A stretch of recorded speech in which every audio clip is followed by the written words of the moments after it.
as Steve said, with CareerSource Palm Beach County. We're a workforce board, and we love doing job fairs. And it was very disheartening when we couldn't do in-person job fairs early last year. Very quickly, we shifted with Steve and his platform and started doing them industry specific, first with IT tech, telecom, then healthcare, manufacturing, and so on. It's become very effective for us.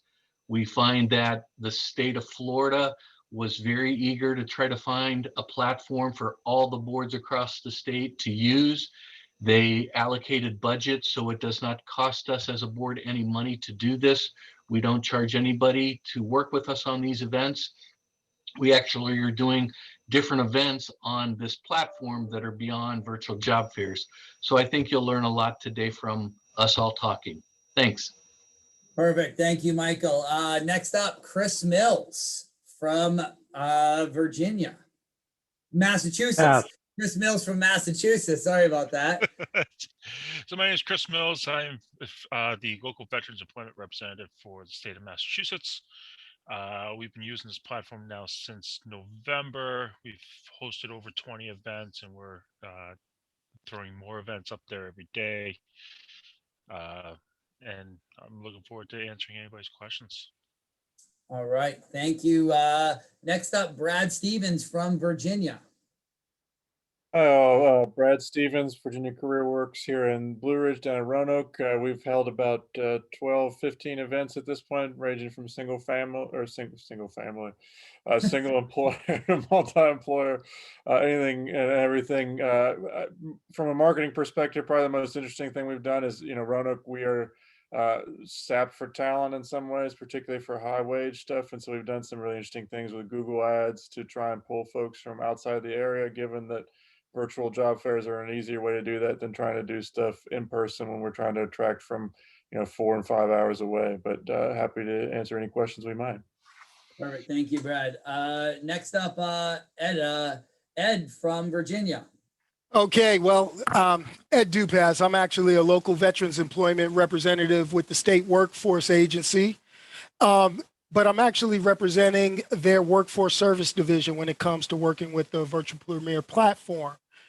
We've run a few events, not as many as some of us, but we've learned a few key things, and working with our partners across this Commonwealth that have actual licenses themselves, and trying to make the most of it for our job seekers and for our employers. So I'll be glad to answer any question from our standpoint, but this has been real good. All right, thank you, Edward. And Edward works right with David Remick, and originally David wasn't one of the panelists on here, but we asked him to be after an event that they put on last week that was record breaking for Premier Virtual. They had over 15,000 registered candidates for a statewide event. So David, tell us a little bit about you. Good morning or good afternoon, everybody. My name is David Remick. I'm with the Alexander Arlington Regional Workforce Council, part of Virginia Career Works, and the Alexander City Arlington County region. Think of Pentagon. That's where we are, along with Brad and Edward and 34 other business development team members across the Commonwealth of Virginia, not just across the Commonwealth, but across WIOA title lines, various different agencies, jurisdictions. We all really work together to not only bring in 350 plus businesses into a one-day job fair. It was actually only on for 3 hours, but also using a variety of marketing and outreach methods to target job seekers, those that were laid off as a result of COVID, and those that are just looking for other jobs, to join a statewide initiative, which I'm very happy with. And I want to not only thank Brad and Ed and their teams for helping out, but also Premier Virtual, because at the end of the day, around 10 o'clock the night before, I had to drink several beers just to put me to sleep. I thought we were going to break your system when I saw the number of people that were registered. But you kept it going, and for that I thank you. All right, well, thank you, David. Yeah, we the good news is I actually I slept that night before. My wife actually said, she goes, wow, you slept all night, you weren't stressed. And I go, I got a good team behind me. So we always love to be able to have that on there. So let's get started. I'm just going to kind of ask some random questions here. I'm going to start out with Chris. When you're setting up your events, what was some of the first steps you did to get prepared for the virtual career fairs? So for us, we really, went out and tried to collaborate as an organization with everybody else to try to figure out what we're trying to look for. Part of what we did, especially in our first event, was look at the labor market information that we have access to in the state to find out what are the key areas, what are the hard hit areas. And with COVID and up here in Massachusetts, one of the hardest hit areas is the people working in healthcare. We were trying to find more nurses, more doctors, more pharmacy techs, so whatever we could to try to help ease that that transition that they're going on right now. So yeah, we looked at the labor market information. We created flyers for it, and then we started broadcasting it out. And as we started to broadcast out, we started to actually be able to create our event as a whole. So that's where we started. All right, perfect. So did you do a setup with training of all of your business service reps and all of the reps through Massachusetts first before you started getting it out to the masses? Yeah, so so basically when I was working with Jamie while we were going through the procurement phases, I was able to play around with Premiere a little bit, and try things out. And as I was doing that, I was actually creating a training for all of our staff. And we held 2 trainings over the course of 2 days, and we trained almost 400 staff members, from our business service representatives to our career center directors, ops managers, web directors. We tried to incorporate as many people as we could, so that way we could make sure everybody understood how to work the system and how to use the system, so that way it could be used by all parts of our workforce system. Okay, perfect. The next question, this actually comes directly from the audience. And Michael, I'm gonna throw this to you just because I know what you're using this one for. But after you answer, if anybody else has it as well, is do any of you use the platform for other than job fairs? They're thinking of conference platform for high school students, workshops, networking, alumni. So Michael, do you want to talk about what you're ready to put on, what you guys are putting on right now? Yes, it's a good question. We every year do a Claim Your Future showcase for all the high school students in Palm Beach County. And we bus them all into the convention center, a morning session and an afternoon session. And we have industry executives talk about how to get into those careers, what they pay, the credentials needed to get the jobs, a career path, and all that. It's a great event. I wish I had this when I was in high school. And it's fun. Then we open up at the end and the kids go out into the foyer and can shake hands with 50 or 60 or 70 employers and talk about jobs and how I can get an internship, things like that. We can't do that this year. So we're using Steve's platform to do the Claim Your Future showcase next Tuesday. We have our soft skills presentation we're doing. We have executives that have recorded their speeches and all that kind of stuff. And then we have all the booths, just like you would be recruiting for, but for the companies, so the students can go in and chat with representatives from each of those companies, just not in person. They can jump into a Zoom or a GoToMeeting or a Skype and talk with them. They can chat and all that kind of stuff. And I think there's a lot more that we can do with this platform than just job fairs and Claim Your Future showcases. All right, thank you. Anybody else that has used it? Chris? So we're actually in the process of using it right now with the Massachusetts Department of Correction to work with returning citizens and helping them prior to their departure from the prison system, enrolling them in the actual career centers, making sure they receive the classes, they can do training through it, and critiques of their their actual resume through the system. So that's what we're starting to use it for as well. All right. Hey, Perfect. Steve, let me add in, we also use it for our reentry department and then our disabilities and special needs. We do Project Impact on your platform now. And this is helping employers understand how to onboard and bring people with special needs into the fold. So that was something we couldn't do in person again last year that we've moved to your platform. Oh, great.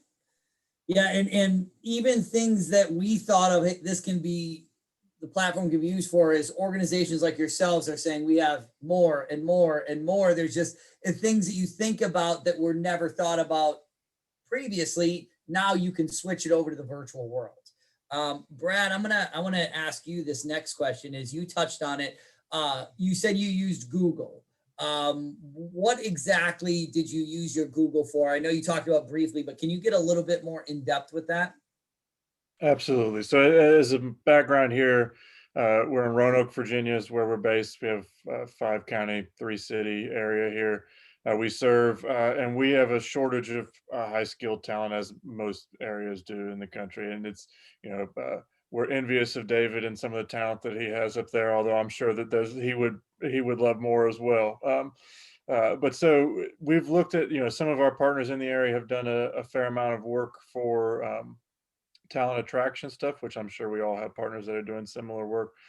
Interestingly, what we were able to do is one of our counties had CARES Act money left over, and they knew that they had a significant number of people that were looking for those kind of folks. And so we were able to utilize some of that CARES Act money to do a Google Ads campaign targeting particular occupations in places we knew we'd had success getting folks to move here from before. So for us in Roanoke, and I apologize if we're trying to take people's folks. I think we're all trying to do that a little bit here, but New Jersey, Atlanta, South Carolina, Charlotte area, for us, DC, all of it, we're trying to push cost of living stuff and stuff. But that was that Google Ads, we were, I think in all total, the county wound up putting in about $5,000. We got something like 15,000 impressions on that.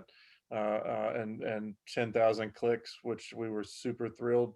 We almost crashed our organizational website because we were not expecting that level of bandwidth to be necessary. So we were very pleased with that kind of outreach and the way that went forward. And we're still trying to track down success in terms of hires from that, but we're very pleased with the general gist of what we were trying to accomplish there. Great, thank you. Edward. Steve? Oh, yes, David. I just want to just jump right in because, Brad was talking about, trying to steal talent, which, hey, it's what you got to do. But I think it's, interesting.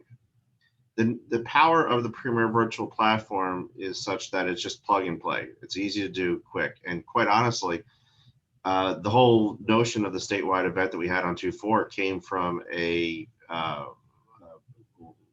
Brad's boss, Morgan Romeo, and I were just, chatting on Instant Messenger back and forth about how she has manufacturers that can't find people. And I have hospitality workers that are not going to go back to their jobs anytime soon, if at all. As we're thinking, well, if I can keep them in Virginia, at least we get the tax money. So that's how we started to come up with the event. So I think that, when you look at how, various outreach opportunities, sometimes the outreach is just naturally workforce migration through a state or through a multi-state region. Sorry, I just wanted to add that. No worries. Great thing. David and Edward, I'm gonna throw the next one at you because of what you guys did last week, and that's to me, in any virtual career fair or in-person career fair, the two most important things are the marketing and reminders, right? Because not everybody uses a calendar and they don't set it up there. But the marketing, and you guys did stuff that we've never seen. And a lot of organizations, a lot of platforms out there to get 15,000 people to register for one event. And, my team came in and somebody's, sent an email to me the other day and they said, Steve, what would that cost an organization to do that in an in-person event? So people were throwing numbers and I go, you're looking at it wrong. It couldn't be done. if you think about that, a statewide event where you're going to have a central location to bring all the companies in. Hopefully people from all over a state will drive in to be able to do that. But you guys were so successful. What did you do, David and Ed, to make it, to get to that number? Ed? Ed, you're on mute. I'll go ahead and actually jump on that one. I mean, first thing, you have to have the event set up properly and have the event set up well, which that fell on David this time. And everything was keyed up, ready to go. And the system itself made it easy. Then what we ended up doing from our point of view is you got to see how we're kind of composed. It's a public, a private and government partnership in which we do workforce services here in Virginia. So what ended up happening at that point, we then looked at where are we finding people? And as you kind of know, you have so many people filing for unemployment. You have so many people filing for different things across the country right now due to the pandemic. So what we were able to do is send messages to those individuals targeted through our existing network within the state's unemployment system, whether it was through direct messages, emails, and text messages. We got the word out that this event was happening. And once you've done that, you let people know it's here, you show them what you got, they're going to show up. Absolutely. And you guys, I don't know the exact day when you started marketing, but was it about a week before the event to the candidates? Yeah, so we had the Virginia Employment Commission, which is who Ed's with, dropped 2 text messages, one the Friday before the event and the other one Monday before the event. And those were the 2 days that really triggered a ton of activity. In fact, when it was pushed out to all unemployment insurance receivers in the Commonwealth of Virginia, on Friday, we started to see going up, maybe 1,000 or so.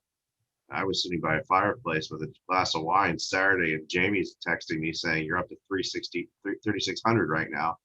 And so, we're looking at how that text message pulls. So it's a statewide text. And so those 2 statewide texts combined with the types of outreach that Brad was talking about earlier, Ed was talking about the targeting of messages through our state system. And so that's what we were doing up in Northern Virginia, texting out and emailing out, but not necessarily just in blast. When we looked at this event, we said, all right, well, who are the people that are being laid off since the beginning of COVID? We looked at those primary industries, and what we said is, let's find employers that correspond to the jobs in those industries. So at least if we're pulling people out, if the people are pulling out of the workforce, let's try to find them exact matches for them to go into. And so by doing all these things, we're able to say, all right, well, we have X number of jobs that require cooks. So let's target job fair messages to those cooks that are on the unemployment line right now. And so we did a lot of that too.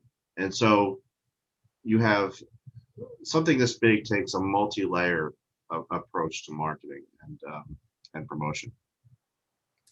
All right, yeah, I mean, you guys did a great job, from text message to news stations to, I think you guys hit everything. And that's kind of where, I want people to be able to see when you're marketing a career fair, you don't have to start a month out. When I was back doing in-person job fairs, for 9 years, I started a month out, and you would start putting your advertising in, and it's not. People aren't thinking a month out now, but that week before is the biggest time. Now, you could start 2 or 3 weeks out of advertising, but that last week, again, a week, 15,000 people. So it's about the quality, not how long the advertisement is out there.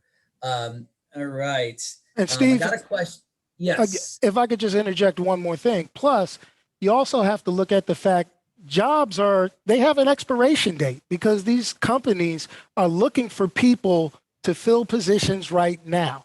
They're not going to wait for you to advertise a month out and still have that job open.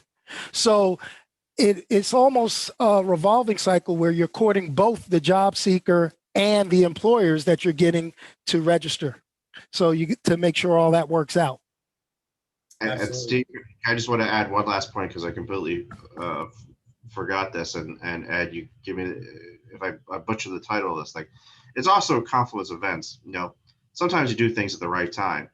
In Virginia, the job search waiver expired at the end of December, meaning that if you're receiving unemployment insurance, you have, when the waiver was in place, you didn't have to look for a job.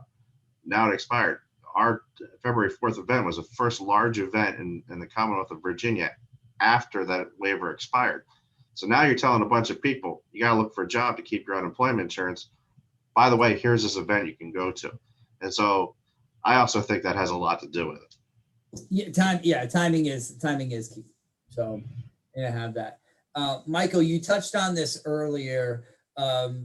You did events and you did event specific. So I know we have, one question here talking about, how to hire teachers and educators, but this may not be specifically, Catrice, I'll answer your question specifically, but Michael does industry specific events. So can you kind of talk how your marketing and what you do to make those successful?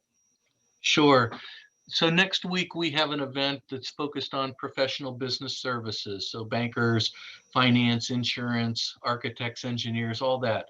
We have a focus on that. So the business services team goes out to those employers to obtain job orders. However, we don't exclude other employers that have open jobs. There's people looking to transition in careers, and that's fine because it serves all people. The thing we do really well with marketing is we are very inclusive. I'm in South Florida in Palm Beach County. We've partnered with our friends to the south, Broward County, and to the north, the Treasure Coast, because people cross county lines to go to work. It doesn't matter at all. So we're collectively marketing. We also use the chambers. I've engendered them to send out all of our job fairs to their membership bases, all the industry associations around the community, the county, the cities. So everybody wanted to get people back to work, obviously. Our unemployment was 14% last April. It's down to 5.5% now. It's because everybody worked together to get the word out on these events. And like David said, this job waiver, it's killing us because these people don't have to look for a job until the end of February now here in the state of Florida. But I think once that goes away, we're going to have the same issue that he had with Ed. All these people are going to jump into these events and they need to be prepared. We also do orientations for the job seekers and the employers to understand how to work these events because it's obviously different than in person. Absolutely. Thank you, Michael. We had a question from the group. It was, do you have data on the successful employment of the participants? Do any of you follow up with the reporting afterwards? How do you track it? And again, there's a lot of people from workforce development boards that are on this panel today, but it kind of goes for, it doesn't matter what industry it's in. You have to be able to get that follow-up. So is there anybody here that has a good follow-up system to see if people were hired? Well, Edward. okay, hopefully my mic acts right. I know we ran a couple of smaller events earlier last year. And what we've done is we took a look at those registrant lists and we kind of distribute them among the people we did our advertising with. Prior to the event of last week that was done with David, we did it on a smaller scale, where we had various grant programs get the word out. So if it was Department of Aging and Rehabilitation, the Veterans Grants, all the different grants that compose our workforce service, programs here in the state, they kind of knew who they recommended from their various caseloads and things like that. And we ended up getting those lists from the reports, and then we reached back out to the employers that we got registered. I mean, the great thing about the system, you can pull a report, you can see who your point of contact is, and you could do that inquiry after the fact. Hey, how many people did you talk to? Oh, you talked to this many people. Well, did you have any success? Was there anything good about it that you got? And oh, by the way, we hired 6, 7 people. Oh, you did? Who? And you kind of keep those conversations going. That's where you get your workforce development boards and your business service teams involved, because those are your front lines with those employers. These are the people that build those intimate relationships with those employers, and you can get that feedback directly from the employer themselves. Perfect. Yeah, and you can even take the resume box, the job postings report, and look at that and send that direct and say, here's who submitted their resumes. Who did you hire? So Yes. Got a question from one of the attendees is, they're currently building a youth career exploration event for local 8 county area. Do you have any suggestions for marketing to students in area schools? I mean, I could take that just because we, alluding to a question that came up earlier, we are looking at using Premier Virtual to simulate a job shadow type program for high school students in Arlington, because we were doing that physically over the past few years. There's a couple of ways of reaching students. The first thing that I would do is look at a social media perspective and look at the different student groups, because many of them have Twitter accounts, also the PTA groups and the neighborhood groups. And I would target all of those social media, target all those groups via social media. The other thing I would do is contact the schools and ask them, how do they communicate internally to parents? There are products, one of them is called Peach Jar, which I think many school systems in the country use, which is when community members have announcements, it gets sent to parents via this mechanism. And so seeing what they have and promoting it that way. And then we've had great success reaching out to religious organizations to help get into the schools as well. And then finally, I would, as somebody who chairs both of our jurisdictions, career technical education advisory councils, and every school system in the country has to have one of those, I'd be reaching out to those too and asking them to get the message out as well. All right, perfect, David. Michael, can you just touch on that too? Because I know, right, working with Palm Beach School Board as well, and it kind of trickles down from them. How do you guys, since you guys have been doing something like that for 5 years? Yeah, so we partner with the Business Development Board of Palm Beach County, which is our economic development agency. And they have very good, strong relationships with the businesses. But when we started this program, Claim Your Future Showcase 5, 6 years ago, we had numerous meetings with the school district and the career and technical education people, a lot of the different vocational schools, the training academies, everybody that could be involved. And again, even the private schools, we have a lot of private schools in Palm Beach County, they're welcome to attend. So the outreach is as far as we can possibly get it. We do not exclude anybody. And we're happy that the students, I could talk about a lot of success stories from that, but it's just trying to get the word out. And there's nothing, like you said, to the parents. If the parents start supporting this and say, oh, Johnny's actually looking at becoming a lawyer, or he's looking at becoming an accountant at 16, 17 years old, the likelihood that that young man is going to be successful dramatically increases. And the same with the girls. Perfect. All right, thank you. Another question we have is, we do not charge employers for our hiring events, thus we do not have a marketing budget. Can you talk about any kind of free marketing that you do? So Everything that we mentioned in Virginia is all, no one paid for it. Go ahead, Chris, sorry. No, that's okay, David. We're the same way. We rely on, any kind of social media that we have. The career centers will broadcast out to, they'll shoot emails out with the flyers for events and stuff like that. I mean, I've even tried PSAs through our local news agencies to see if they'll do it. Sometimes they will.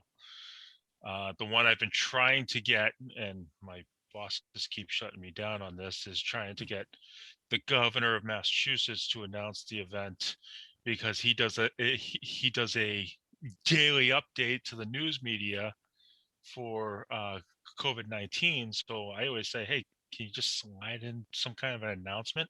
Do Just, it. just slide it in there, and they won't do it. I think Virginia did that. Florida, I know Florida for their veterans because they did the statewide veterans job fair, Paychecks for Patriots, and they got the governor to come in and do a quick little 30-second video on that. But you touched something on there is the PSAs, and this is stuff from social media that you can get out there, posting things, putting the right hashtags on there. It can be in groups on LinkedIn. Groups are free. You can post stuff in groups on LinkedIn. Join the groups. Do that. But then the news agencies, as you go out and every single one, you have your NBC affiliate, your CBS, your ABC, your Fox. You have all of the affiliates out there. As you go in, you just put a press release, send an email about an event, and it doesn't matter if you're an individual company or doing a large job fair. What can happen is maybe they don't come out and interview you, but what they can do is they might put it on the bottom of the screen that says ABC company is hiring 72 people at their virtual job fair. And that all that has to do is that's going to drive the people directly to your website, because you can put your website link directly on there. You don't have to put the registration link page on there. You put your website on there, because now they can get to that, which then they can get to your registration. So, those are just a couple of the free ones. We do a lot of press releases as well. So, if it's, something larger as an organization, you say, we want to put something out there, you can actually reach out. My team can help you with that as well. We'll put a press release out to our contacts. Right. Hey. Then we got a couple other questions here. This is going to be a, I want to throw this out. When you were all looking at virtual platforms, when you're everybody here researched platforms and found out, some of you, did you guys use other virtual platforms as well before you chose Premier Virtual? Hey, Steve, I think I can say one thing. I think I've had probably the toughest road to get to using the platform. It actually came as a recommendation from David here that we take a look at it. And at that point, we were looking at a number of different platforms. And being a government agency, we had some hurdles, and I'll just leave it at that. There were some hurdles we had to get by, but that's the procurement process all the way from county government, all the way up to federal government. But, it was a matter of showing everyone, hey, this fits the bill. Part of the research, looking up a whole bunch of different platforms, they had to have all these elements that made it simple for the job seeker and easy to navigate by employers. And that was the biggest, thing. And it just, kind of worked out because, you and your team actually made adjustments based on needs to the software, which kind of worked out real good. So that's, just one thing that we had to do. I mean, but looking at, that, it wasn't really a matter of cost. It was more so a matter of, does this give us everything to make it worthwhile for our customers, being the employers and the job seekers? Perfect. I think in Massachusetts, it was, we had some issues dealing with our executive office of technology. They said, well, we just spent all this money. We bought you all these licenses for WebEx, and we bought you licenses for Zoom. And it was like, well, that's great for conferencing. That's great for meetings, but it didn't really grasp what we were trying to do. And being able to have that one-on-one conversation between the job seeker and the employer and not have to create some separate room to do it in. That's ridiculous, But I mean, for us, it was the whole process. And, we were fortunate enough that, the CARES Act money came in when it did. We were able to use some of the CARES Act money to pay for our licenses. And, but that was the hardest part, is trying to get it through technology services. And we're still trying to fight with technology services to try to get, open APIs into the system to, merge everything into our system, because right now we have the event, great, it prints out the reports, now we have to hand jam it all into the system, and it's doing twice the work. So Yeah, I think Chris, this is you guys. Everybody's asked me that question. Every 100 and almost 150 workforce development boards that use our platform is, how do we get that data from our system into theirs? And the state usually won't, but because of what Massachusetts has asked, that's kind of opening that gate to say, hey, here's a one way, so all that data can go in there. So I think most boards across the country will probably send you big hugs and flowers when that goes through, because it makes life easier for everybody. So, all right. A couple last questions before we wrap up here. What do you think is the top, and I'll kind of go around for everybody here. We'll start with Edward because he's on the top left of my screen. What are the top 3 features that you think make, or the top 3, could be features, could be anything, that makes a successful virtual career fair from your end? Well, the first thing is, for me, and that is the one-on-one interaction with the recruiters. As much as you can mirror that virtual career fair to almost like an in-person event, makes it real good. I mean, an in-person event, you have a lot of people kind of mulling around, going from table to table, seeing what each employer has to offer. Well, and the way virtual premiere allows you to kind of put a tag on an employer, and they'll get to you and notify you while you're still kind of moving around. That's the main feature that I really enjoy about it, because you don't miss a beat. As a job seeker, you don't want to miss that opportunity to talk to that employer that you really had your eyes set on. So that's one thing. That's one thing that I really enjoyed about it, that stood out. Perfect. Thank you. The chat that follows, and no long waiting queues. So, Brad, what about you? I'd suggest it starts probably with finding employers that people really want to work for. We all have employers in our region, and we know people that people don't really want to go to work for. And if you've got 10 employers and they're all people that people don't want to go to work for, then you're not going to have many folks show up for your event. So even if it's just 1 or 2 of those premier employers are going to get people in, that's a huge draw. Additionally, I think it's vital to set realistic expectations with folks when they come in. So we've seen that, we love this platform. It's done amazing things, but it's not ideal for $8 an hour, $10 an hour jobs. They're a little bit better when you're talking about, $15 an hour and up positions, just based on who uses the technology and who feels more comfortable getting on. So having those realistic expectations and making sure you have the right employers, and then just making sure that you tap your partners, because they're the ones that are going to be driving a lot of the traffic through what you're doing. Perfect. Great point. Setting expectations for companies of, maybe this might not be the right position, but some of the other ones were. And, working with your partners around you, as well. So great feedback. Thanks for that. David, what about you? I mean, everything they said is, I fully agree with.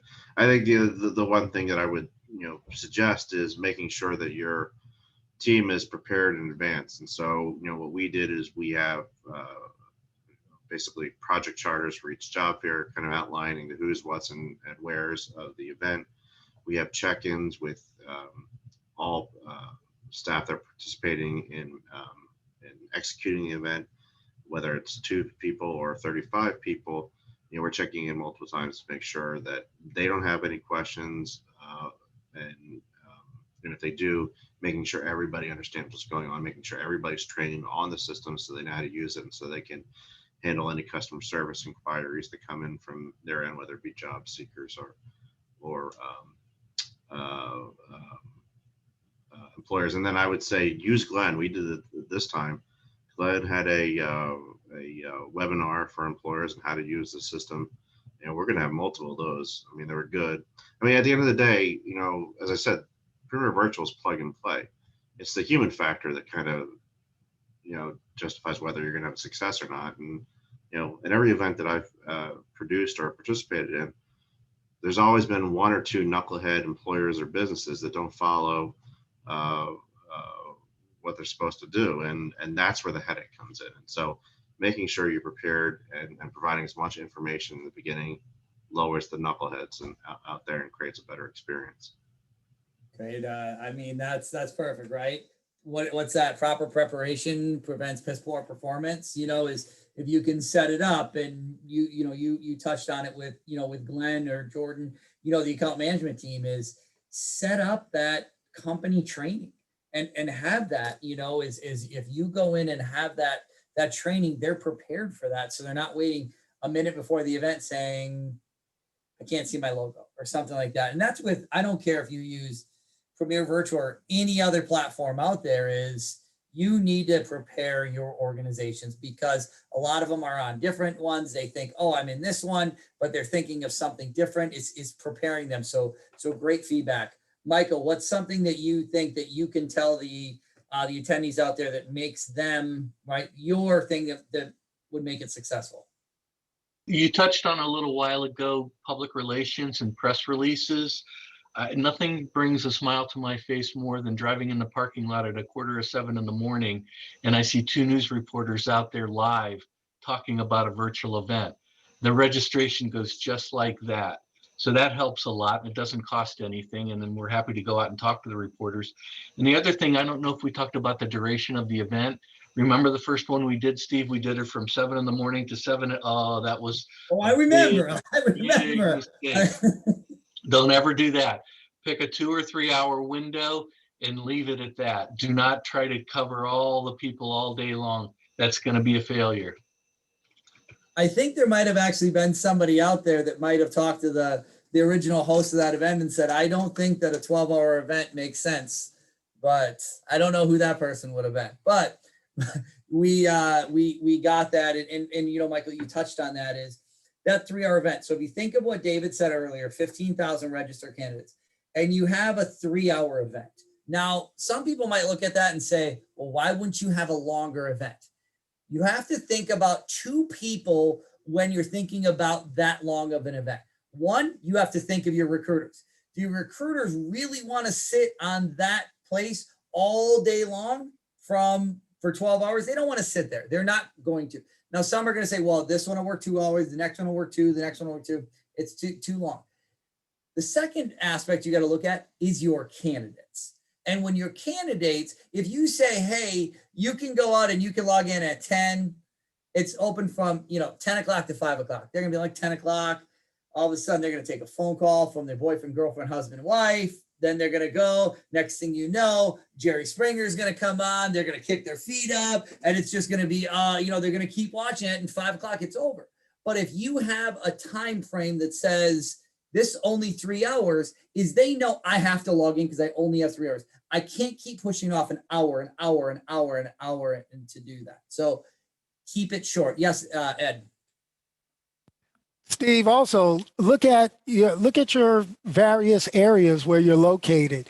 I live in a commuter-heavy area where sometimes a lot of job seekers already have jobs. Therefore, it makes sense for us to do later in the evening or afternoon type events, because then you get the person that is completely unemployed versus the individual, I can't log on at work, so I'm gonna wait till I get home. So there's that balance, and you just make it work for you. Yeah, absolutely. Great point to that. And you know, and I want to say one more thing Yes, before I Michael. get off. Yep. We do these in a command center. We use our boardroom and we bring in the recruiters that are all working remotely so they can see all the screens around the room. We social distance, we bring in coffee and so forth. But the camaraderie and the energy in that command center during these events, they're so happy to get in here once or twice a month to do these events. Try that if you haven't done that. Absolutely. And I think you're gonna see that. And a lot of people know, I spent 9 years putting on in-person job fairs. And my first virtual job fair, I was like, oh, 10 o'clock to 8 o'clock. This is gonna be perfect because I'll get the people in the morning that are unemployed. Then you get people at lunch, people when they're done with work, people like me that want to put their kids to bed and log in after. And I got a slap in the face real quick on that because we had a huge login at 10 o'clock. All of a sudden, 1 o'clock, it died down. And then what happened is the recruiters logged off after a little bit of a lull. They're like, oh, okay, nobody's logging in. They closed their computer. And then all of a sudden at 5:30 had a huge skyrocket until 7, and then it died down. So if you know that it doesn't matter if it's a 2 o'clock window, if it's in the morning, it's in the afternoon, or it's in the early evening time. You kind of know those markets that are out there. And, if you're an individual company that is doing this, you can go in and market it to say, hey, the job fair is open all day, but our live recruiters are going to be on from 12 o'clock to 2 o'clock. Log in, speak with your live recruiters. So you put that into your marketing pieces that you have. Now, we got a question. This one's great for Brad here because of where you're at. It says, we are located in a more rural area and job seeker participation has always been a challenge in the past. What do you do to work for attracting job seeker participation? It's a real struggle, particularly looking at our area. Internet access in some of our places is hard to come by. So we've tried to push the mobile friendly version of things. That's one of the biggest assets that we have to be able to push there. I will say, just as to piggyback on the time conversation in some ways as well, we often try to, even if we're doing like a 1 to 4 thing, we'll have it open for a couple of days in advance so people log in. They may not be able to come back at the time of, but they can see the stuff that's been posted there. So we try and make it as flexible as possible. And then in terms of marketing stuff, we happen, not everybody's as lucky as we are, but there's been some weird money fluctuations that I think those of us in Virginia know how and the CARES Act has made things weird. So we've had a little bit of money floating around for marketing that we wouldn't have otherwise, and been able to do some direct mailing stuff. I think that's led to some success. But it's a tough ball, and so I don't have any great answers other than to push the mobile friendly nature of everything. Yeah, and I think, Brad, that's a great aspect of it. With Wisconsin and stuff like that. I'm from small town Wisconsin originally, and I lived on the other side of the bridge where we didn't even have cable growing up. And when we were talking with Wisconsin about the platform, and that's what I said is really make sure that you can push that mobile version, because in these small towns that have a couple thousand people that are out there, is maybe they're not going to drive 30 minutes to a job fair, but guess what? They still have a smartphone and they can still log in. It's mobile friendly. Or, and I know Michael does it really good. And Palm Beach is a very, there's a lot of, it's mainly cities, but they use the public libraries. So it's another thing that Michael does is a lot of the people that maybe don't have internet at their home, they can go to the public libraries to do that. So. And everybody is still on social media. So, I mean, we do encourage pushing there. It's, you got to find the right platform. Not everybody's on the right platform. We know in Roanoke, we've got an older audience. So Facebook is the way to go. So we've created some video content and stuff for there, and done some interesting things there. But LinkedIn is a great place to be. If you're looking at a younger market, you got to go to some of those places that, I don't know how to use TikTok, but I'm sure that someone in your community can figure out how to use TikTok to get the young folks interested in things. But I'm going to stay away from that one for the moment. Well, hey, Brad, one of the things that we did too is we, took our youth programs, and we brought in some of the youth, some of the high school kids, to say, hey, why don't you do the social media marketing for us for these virtual job fairs? Because they know how to use TikTok, they know how to use Instagram and Twitter and whatever else is out there, and let them do the marketing for us. I love that idea. I'm gonna go talk to our youth person when we get off here. Yeah, absolutely. Getting some good things. All right. So last thing, kind of before we wrap up, is we talked about hosting. We talked a lot about what was a successful event. Everything is one thing that you would say your favorite marketing tool to market a virtual career fair. And I'm going to start with you, Chris. My favorite tool for marketing. Well, let me start first with saying, I do love the adaptability of your team, Steve, and knowing Jamie and knowing you, all the crazy ideas that I come up with, and try to pull off. And you guys have been great for that. You've been very helpful with that. And for us, the biggest thing for us marketing right now is using our career centers and using the reports that we can pull for the job seekers that are currently on UI, and just trying to broadcast it out to them. So All right, sounds good. Michael, what about you? Electronic flyers with everybody's logos on them from all the partners that they can repurpose and send out. Absolutely. And I love that. And I'm going to, obviously with workforce development boards, you don't charge your employers. But if you're a job fair company or you're a college or anything, is you can use those registration pages and those flyers to put sponsor logos on, which now if you want to monetize it, there's that ability to monetize it. And I know he's not on this one today, but one of our other past panelists, he did a large event for a very large company. It was individual just for that company. Or I'm sorry, it was for multiple companies, but he put one company as the main sponsor. So it was sponsored by this, the main sponsor, and then had all the other ones as well. David, what about you? What's your favorite marketing tool? My staff, I just give it to them and they do. That's a good one too, right? Get out and they're going over to everything. So, all right. Brad, what about you? It's a crapshoot, but we've loved working through the Virginia Workforce Connection, where the UI folks are housed for us. That's been the most successful thing. And then a press release. Even if you got to do 100 of them, just keep doing them, because you never know which one's going to get picked up by somebody at the end of the day. Absolutely. Good point. Press releases, great. It's free. You can get it out there. So, Ed, what about you? Pretty much everything that everyone has said. I mean, your traditional online stuff with Facebook, Twitter, going through our state UI systems, makes a great thing. But you know what? The companies themselves that participate are also a good avenue that we get a lot of information out on. With these larger companies that, cross a lot of boundaries, people know them. People know, not to name drop all these people, but, everybody knows a Walmart, everybody knows an Amazon, everybody knows these big companies that like to participate. And, people have desires to work for those large organizations in their areas and use them as a draw.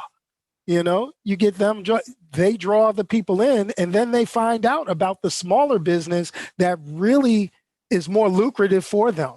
So it kind of works out. All right, perfect. Ed, all right, last couple questions that they had is, could you repeat how many employers participated in the event that the 15,000 job seekers attended? 350. All right, thank you. All right, great. That was a good event, so great job on that. We talked about the marketing ideas, some of the social media. All right, now this is kind of yes, Brad.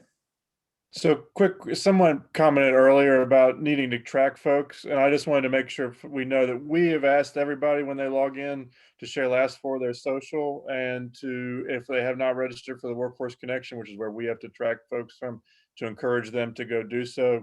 So just those supplemental questions that you guys have, those have been crucial resources for us in terms, because of course, for us, tracking is a crucial part of making all this work. Yeah, and you know, from the workforce development boards, you all want to know if did that candidate, are they registered on your workforce development board? So yes, no, some ask the last four, you know, some ask for their ID number, but other organizations it's you know, it's a private company. You can choose questions that when you're registering to kind of get those candidates to find out, you know, what type of job are they looking for? Are they willing to relocate? Do they have teacher certifications? Do they have security clearances? You can kind of tailor and customize all of that as well. And that's more tracking. That's more stuff that you can have for reporting and data on the back end as well. So, well, what I'm going to do now is that we answered all the questions. We got everybody on here. Panelists, if you guys want to jump off, we appreciate all of you guys today. If any of the attendees want to stay on for a quick 15 minutes, we're going to do a demo afterwards, but nobody has to stay on. We're just going to kind of throw it out there in case anybody wants to stay on for a demo, but we appreciate everybody that attended today. We will be sending a follow-up of the recording on that. All the panelists, we thank you for everything and look forward to a great 2021, and we'll talk to you all soon. Thank you. Thank you all. Thank you. Thank you. Thank you. Thank you. So what I'm going to do is I'm going to give it like 2 minutes, and then I will start a demo for anybody that wants to stay on and kind of see what the platform looks like. You have some people, you could stop recording it now so we could share that.